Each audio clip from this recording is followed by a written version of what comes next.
Jadi persediaan itu apa? Adalah aset yang dibentuk atau perlengkapan yang dimasukkan untuk kegiatan operasional kantor, dan itu umur ekonomisnya kurang dari 12 bulan dan dimaksud. Nah, selain itu ada barang-barang yang dimaksud untuk dijual atau diserahkan kepada masyarakat. Ini contohnya. Jadi misalnya kadang di dinas sosial atau mungkin dulu yang pernah terjadi ya Mbak, dinas sosial ini membeli mesin jahit, terus dari dinas pemadam kebakaran membeli alat pemadam api ringan. Nah itu kan sebenarnya kan masuk aset tetap secara kriterianya. Tapi karena tujuannya ini adalah untuk diserahkan kepada masyarakat, makanya ini dimasukkan di rekening barang yang anggarannya dimasukkan ke rekening belanja barang yang akan diserahkan kepada masyarakat, dan pencatatannya masuk di persediaan, bukan di aset tetap. Karena apa? Itu bukan untuk kegiatan operasional kantor, tapi akan diserahkan kepada masyarakat. Jadi yang masuk ke persediaan ini adalah barang yang digunakan untuk operasional kantor atau barang-barang yang akan diserahkan ke masyarakat. Ini masuk ke persediaan.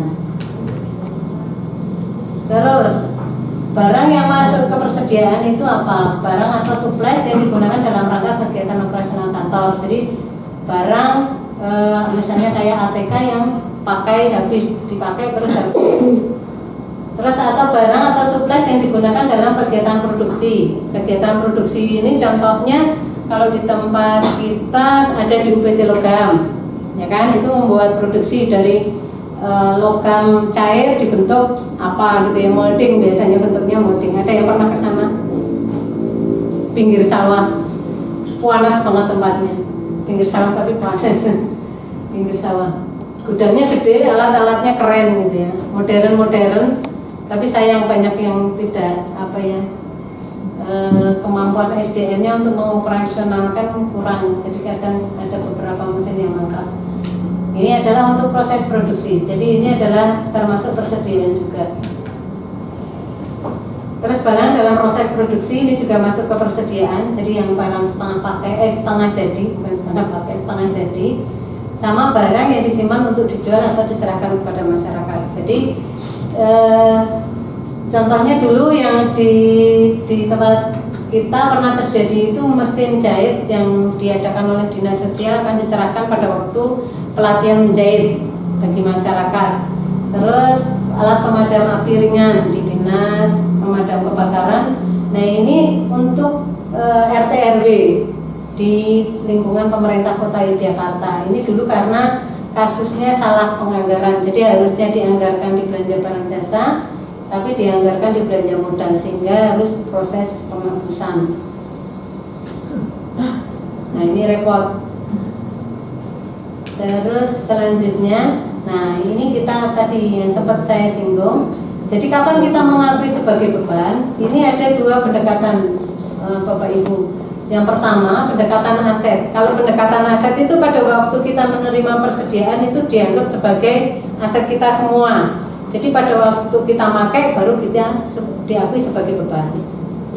Setiap kita ngambil di gudang itu sebagai beban. Tapi kalau pendekatan beban pada waktu kita menerima itu dianggap sebagai beban semua.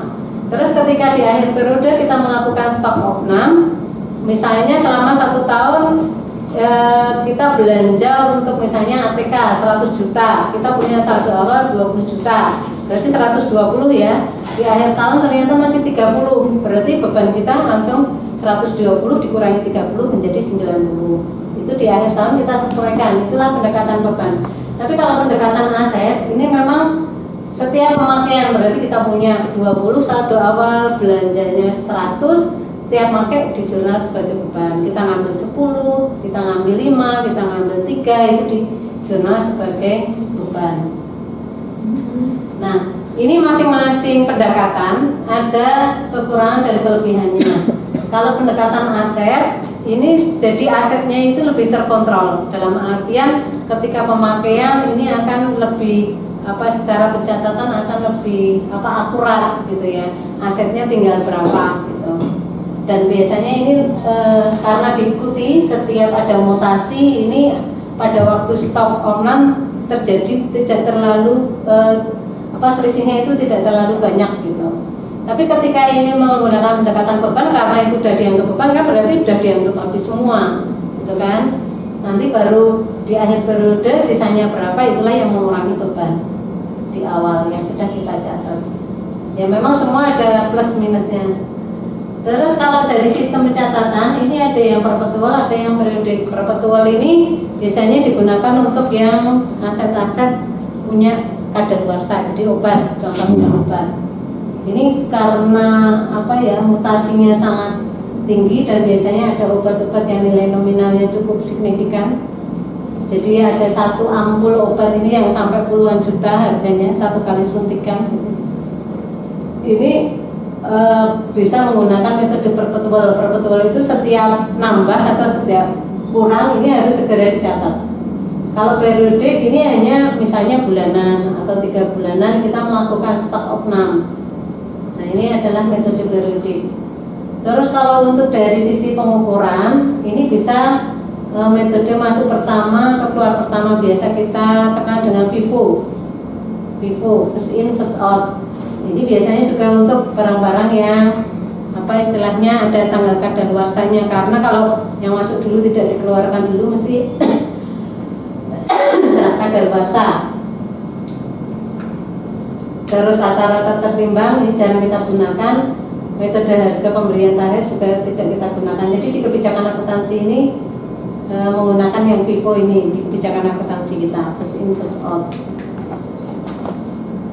Nah, kapan diakui sebagai persediaan? Jadi diakui pada saat potensi manfaat ekonomi masa depan diperoleh. Jadi pada waktu kita menerima, jadi kita mempunyai ke depan kita bisa memakai barang tersebut. Terus diterima atau hak kepemilikannya atau penguasaannya berpindah. Jadi ini sudah kita terima. Pengakuan beban. Nah ini tadi pendekatan aset digunakan untuk persediaan yang nilainya material. Jadi bisa kita kontrol. Tadi saya sampaikan ketika ini pendekatan aset kan kita catat sebagai aset, ketika pakai baru kita kurangi. Jadi misalnya untuk seperti obat gitu ya. Ini biasanya kita lakukan dengan pendekatan aset. Jadi setiap berkurang itu kita anggap sebagai beban, tapi asetnya masih tetap terkontrol jumlahnya berapa. Sedangkan kalau untuk pendekatan beban ini yang digunakan untuk persediaan yang nilainya relatif tidak material. Kita stok opnam, jadi kayak ATK itu kita bisa menggunakan pendekatan beban. ATK ini biasanya kita stok opnam berapa bulan sekali, 3 bulan sekali, atau mungkin kadang semesteran atau kadang akhir tahun, ini kita melakukan stok opnam. Itu. Terus kalau terkait dengan sistem pencatatan, ini metode perpetual, ini adalah fungsi akuntansi yang selalu memungkinkan. Jadi setiap ada mutasi ini harus kita update di kartu persediaannya. Di masing-masing persediaan ini punya kartu persediaan. Tapi akhirnya jumlahnya banyak banget, makanya kita by sistem.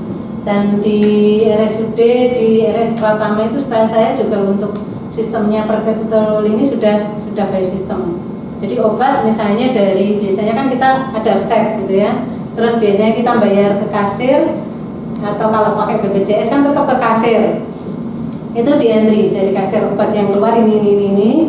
Nanti ketika kita mau ngambil obat di bagian itu pengambilan obat itu biasanya mereka sudah by sistem akan ketahuan obat yang akan diambil ini, sehingga kita nanti akan diberitahu misalnya persediaannya masih ada atau enggak, itu sudah by sistem seperti itu. Terus kalau untuk selain obat ini juga ada persediaan pupuk di dinas pertanian. Tapi kalau di dinas pertanian saya kurang tahu sudah by sistem atau belum. Biasanya kan di sini ada kayak tidak hanya pupuk tapi kayak bahan-bahan kimia ini ada. Kalau metode periodik ini adalah fungsi akuntansi yang tidak langsung memungkinkan nilai persediaan ketika terjadi pemakaian. Jadi jumlah persediaan akhir diketahui pada waktu melakukan stok opnam. Seperti yang saya sampaikan tadi, kita melakukan stok opnam secara periodik, baru kita melakukan penyesuaian. Gitu. Nah, ketika terjadi misalnya kita tadi melakukan stok opnam, ternyata catatannya segini, hasil stok opnamnya segini. Ketika terjadi selisih perlakuannya seperti apa? Nah, seringkali terjadi selisih antara pencatatan bendahara barang atau pengurus barang dengan hasil stok opnam, ya. Terus selisih persediaan dapat disebabkan karena persediaan hilang, rusak atau kadaluarsa. Terus selisih ini dapat dipertimbangkan secara jumlahnya. Jadi kapan harus kita sesuaikan, kapan dianggap material atau enggak, ini ada di sini. Bentar. Jika selisih persediaan dipertimbangkan sebagai jumlah yang abnormal, maka selisih persediaan tersebut dianggap sebagai kerugian daerah. Tapi kalau di sini dianggap normal, ini ya, maka selisih persediaan diperlakukan sebagai beban, dianggap sudah dipakai. Nah, ini terus terkait dengan penetapan besaran selisih persediaan sebagai normal atau abnormal ditentukan dengan Pemda dengan kebijakan akuntansinya. Kayaknya ini belum diatur ya Pak Samsul di kebijakan akuntansi. Betul ya Mbak Lina ya? Kayaknya ini belum. Terus selisih pengakuan atas selisih persediaan hanya terdapat pada metode perpetual. Karena apa? Metode perpetual kan diikuti terus pencatatannya, kan terjadi selisih antara pencatatan dan stok opnam. Tapi kalau periodik kan kita tahunya stok opnam, ya itulah yang kita ikuti gitu. Yang benar adalah pada waktu stok opnam. Terus bagaimana mengukur persediaan? Jadi mengukur persediaan ini ada 3 alternatif. Yang pertama biaya perolehan, terus harga pokok produksi, sama nilai wajar. Jadi nilai wajar ini biasanya jarang sih, cuman ini terjadi pada waktu kemarin kita COVID, banyak bantuan dari masyarakat berupa barang. Makanya masing-masing SKPD kemarin disuruh melaporkan kepada Pak Sekda ini mendapat bantuan apa saja. Jadi kemarin kita itu tahu-tahu dapat masker sekian ribu gitu kan, sempat dapat masker 2000 pieces dari mana gitu. Terus dapat yang kemarin untuk alat swab atau PCR atau antigen itu kita dapat bantuan dari pihak-pihak swasta. Nah ini ketika kita tidak mengetahui nilai perolehannya, ini kita nilai dengan nilai wajar atau harga pasar. Nah ini untuk mencantumkan di persediaannya. Kalau kita beli sendiri kan jelas ini harga perolehannya, harganya berapa. Kita produksi sendiri, kita juga bisa menghitung harga pokok produksinya berapa. Ini terkait pengukuran. Terus harga perolehan itu apa? Jadi harga perolehan itu adalah harga pembelian plus biaya-biaya lain sampai persediaan itu siap dipakai atau siap digunakan.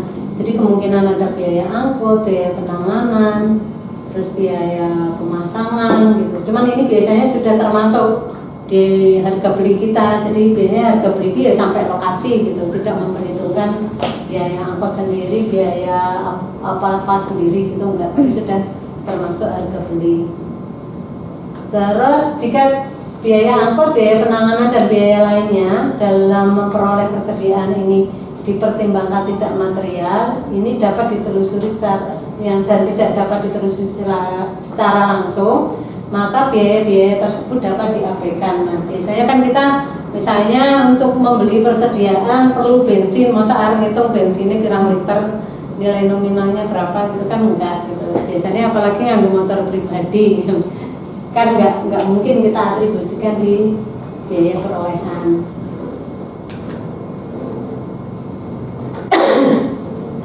Nah ini contoh. Jadi misalnya tanggal 1 Februari suatu dinas membeli obat-obatan senilai 100 juta. Dari pembelian tersebut terdapat biaya lelang sebesar 2 juta. Maka fungsi akuntansi ini mencatat tidak hanya 100 juta, tapi juga 2 jutanya diperhitungkan, sehingga biaya perolehannya adalah 102. Ini yang disebut dengan biaya perolehan. Terus harga pokok produksi ini memperhitungkan biaya langsung maupun tidak langsung.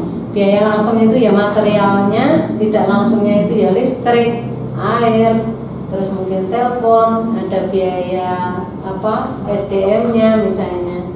Nah ini dianggap sebagai biaya langsung. Nah ini biasanya sudah kita perhitungkan untuk menghitungkan harga pokok produksi ini. Kalau kita di UPT Logam itu sudah dihitungkan di tarifnya. Jadi kalau adik-adik sempat atau bapak ibu sempat membuka perwal tarifnya di UPT Logam ini, misalnya untuk tarif sosial, non sosial atau komersil, ini harga pokok produksinya untuk misalnya membuat apa gitu ya, itu tarifnya berapa per biji. Ini sudah diperhitungkan untuk harga pokok produksinya, memperhitungkan biaya langsung dan tidak langsungnya.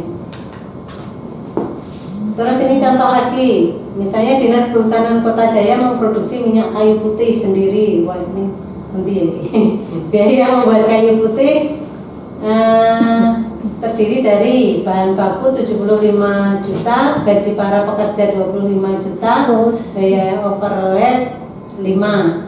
Nah ini berarti untuk nilai persediaannya adalah 105, 100 tambah 5. Ini nanti dari 105 ini menghasilkan berapa minyak kayu putih. Nah misalnya menghasilkan 100 minyak kayu putih, berarti ya 105 juta dibagi 100.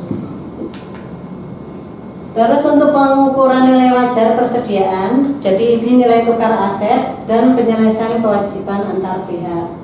Biasanya kita menggunakan harga pasar. Harga pasar itu adalah untuk pengukuran nilai wajar ketika kita menerima pemberian persediaan dari pihak lain dan kita tidak mengetahui harga perolehannya dengan pasti. Biasanya kan kita dapat hibah, dapat apa gitu kan, di berita acara biasanya hanya kuantitasnya saja, tidak berikut nilai nominalnya. Padahal ketika itu jumlahnya banyak gitu, ini harus kita catat sebagai persediaan. Misalnya contoh kemarin dapat hand sanitizer, dapat masker, itu kita dapat masker 2000 masker itu pernah kemarin pas awal-awal COVID itu. Nah itu kalau nggak dicatat nanti ya maskernya kemana saja kita nggak tahu, nggak bisa ngontrol gitu ya. Terus ini contoh lagi, Dinas Pertanian Kota Jaya menerima donasi berupa pupuk pabrik sebanyak 100 ton. Berdasarkan survei harga pasar 1 juta, ya tinggal 1000 dikalikan 1 juta berarti 1 miliar. Ini persediaannya. Terus penilaian. Dalam suatu periode pemerintah daerah melakukan beberapa kali pemberian persediaan. Kan harganya mesti beda-beda. Kadang kemarin kita habis beli kertas harganya, sekarang kertas HPSG harganya berapa? Misalnya kemarin 50.000, sekarang 52.000, kadang besok jadi 54.000. Ini penilaiannya seperti apa gitu. Nah, ini nanti tergantung kebijakan akuntansi kita. Apakah menggunakan harga terakhir ataukah menggunakan harga rata-rata tertimbang. Jadi kalau pada waktu kita stok opnam ini kan kita hanya tahu kuantitasnya, oh kertas HPS ini masih 10 rem, tapi 10 rem ini yang kemarin beli harga berapa saja kan kita tidak mengikuti, karena biasanya di gudang itu ya tinggal ngambil saja gitu kan. Nah ini penilaiannya mau seperti apa. Nah ini yang perlu kita atur di kebijakan akuntansi. Jadi ini contohnya, misalnya kita beli obat-obatan, kemarin awal beli 1 dus harganya 100, beli 200 dus harganya 150, dipakai 150 gitu ya. Berarti ini ada 400, dipakai 150, beli lagi 300 dus harganya sudah beda lagi, ini dipakai lagi 100 dus. Nah ini akan mempengaruhi kebijakan akuntansi kita. Ketika ini menggunakan harga rata-rata tertimbang, kalau rata-rata tertimbang ini setiap menghitung ini harus dihitung kita jumlahnya. Misalnya ini berarti 100 kali 100.000 berarti 10 juta. Di sini 300 juta. Terus dipakai 150 ini berarti kali, kalau tadi berarti 100 tambah 300 400 ya. 400 ada 300 dus. Berarti 400 dus dibagi 300 dus, per dusnya harganya berapa? Nah pada waktu pakai berarti pakai harga yang rata-rata persediaan sebelumnya tadi.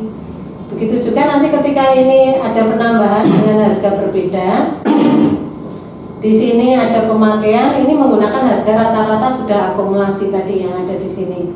Ini kalau prakteknya kalau nggak by system, pakai manual ribet banget. Sehingga pada waktu penilaian seperti ini ini kita kadang menggunakan harga pembelian terakhir. Jadi misalnya di stok 6 ini ada 400, di 400 ini beli 100, 200 sama 300, 600 ya. 600 terus dipakai 250 berarti masih 350, pakai nilai pembelian terakhir ya, tinggal dikalikan 200.000. Nah seperti itu biasanya yang paling gampang.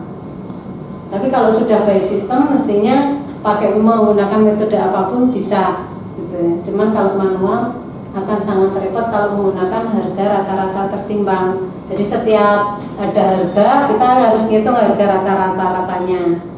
Itu baru dianggap sebagai pada waktu penggunaan. Ini pada waktu penggunaan ini akan sebagai dasar kita mengakui beban tadi, beban pemakaian persediaannya berapa. Nah, pengaruhnya di sana. Nah, kalau sekarang dari sistem pencatatan, kita menggunakan metode FIFO, first in first out atau masuk pertama keluar pertama. Tadi ada 350 dos persediaan obat-obat yang tersisa dihitung mulai dari harga nih. Pembelian terakhir 8 Agustus yang ini. Nah, ini pembelian 200 pakai harga 200 ya sebentar. Nah, pakai harga 200 terus saldo yang terakhir ini yang 50 berarti dari pembelian sebelumnya yang harga 150. Jadi ini menggunakan metode harga terakhir. Jadi saldonya tadi masih 300 dos berarti menggunakan harga yang 200. Karena saldonya masih 350 berarti yang 50 menggunakan harga yang 150. Ini cara menghitung metode first in first out dan harganya menggunakan harga terakhir. Terus kalau misalnya sistem pencatatannya perpetual, nah ini kita hitung, benar-benar kita hitung gitu ya. Misalnya ini ada 100 dus, ada 200 dus, nilai nominalnya ini kan berapa gitu. Terus pada waktu pemakaian ini ya sesuai ini 100 ya dipakai 100 dulu karena makanya 150 tadi, berarti dari 100 dan yang 50 ambil yang dari 200. Ini makanya kalau perpetual ini setiap terjadi mutasi akan kita ikuti terus, kita catat terus. Ini untuk contoh saja sebagai bayangan.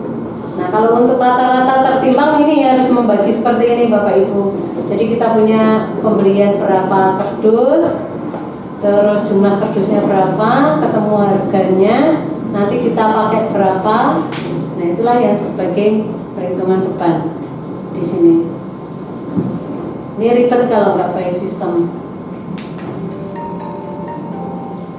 Terus kalau perpetual, nah ini tadi yang saya contohkan, ngitungnya kan sampai angkanya kan koma-koma gitu. Tapi ini biar Bapak Ibu tahu, karena masing-masing kebijakan ini nanti ketika Bapak Ibu menyusun kebijakan akuntansi ini akan berpengaruh bagaimana implementasinya di lapangan gitu. Kira-kira ribet ya, berarti milih sing gampang wae. Terus metode harga pembelian terakhir ya gampang banget. Tadi saldonya 350 dos, tinggal dikalikan harga terakhir 200.000 sehingga saldonya adalah 70 juta. Terus untuk beban persediaannya tadi kita pakai 100 sama 150 itu ya tinggal dikalikan nanti sehingga beban persediaannya tinggal 30 juta. Nah, ini juga yang perpetual. Kalau perpetual juga kita ikuti terus. Sebenarnya antara nanti penyajian persediaan dan beban ini Bapak Ibu ini tergantung kebijakan akuntansi kita. Nah, kalau sekarang kebijakan akuntansi di pemerintah Kota Yogyakarta kan pakai FIFO sama menggunakan harga pembelian terakhir. Nah, ini kita menggunakan first in first out. Terus pada akhir periode ini kita menggunakan sistem periodik, menggunakan stok out 6. Dan untuk apa yang persediaan yang nilainya cukup signifikan untuk obat-obatan kita menggunakan metode perbetulan. Ini yang ada di pemerintah Kota Yogyakarta. Nah, ini contoh penyajiannya, persediaan di sini Bapak Ibu. Jadi setelah kas dan setara kas nanti ada piutang, ada persediaan. Nah, untuk pengungkapannya di CHLK ini nanti mestinya kebijakan akuntansinya seperti apa, bagaimana pengakuannya, kapan diakui, bagaimana pengukurannya, bagaimana metodenya. Nah, ini nanti dinilai jumlah persediaannya berikut mutasinya. Mestinya di mutasinya ada buku bantunya. Ini sudah terkait dengan persediaan.